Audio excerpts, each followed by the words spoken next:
Welcome to 3 and 3. My name is Jason Weaver.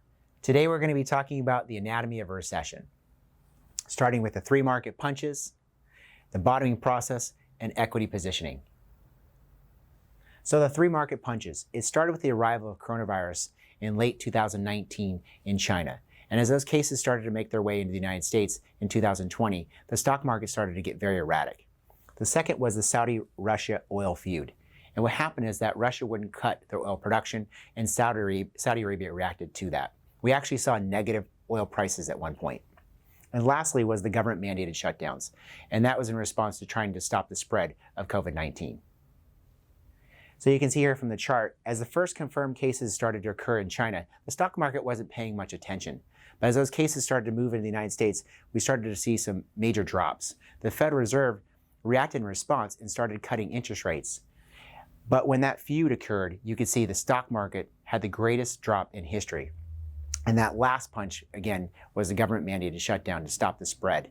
On March 23rd, the stock market bottomed as the Federal Reserve came out again and started quantitative easing unlimited. And we've been in a counter-trend rally ever since. So this bottoming process takes time. And what we're doing is we're going up and down and trying to find, again, that durable bottom. So large bounces are normal. We call those counter-trend rallies.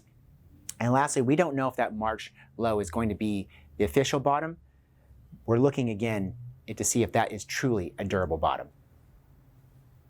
So the bottoming process, looking at it through history, you can see that counter-trend rallies can be as little as 6%, or they can be as large as 24%. Looking at the 2007 to 2009 recession, we had many counter-trend rallies, the largest of them being 24%, which happened over 31 days. But that wasn't the bottom of the stock market. The bottom didn't occur until March 2009. So equity positioning coming out. So since the Great Recession, we've witnessed that growth stocks have actually outperformed value stocks. The reason being is that they have very low debt typically. And if you think about in today's environment, they don't really have to touch their client. So they have somewhat of an unfair or essential, as we call it, advantage. And large cap companies typically outperform small cap companies during recessions. Looking back and again comparing growth versus value, coming out of the Great Recession, you can see that growth has dramatically outperformed value stocks. Thank you again for joining us for 3 and 3.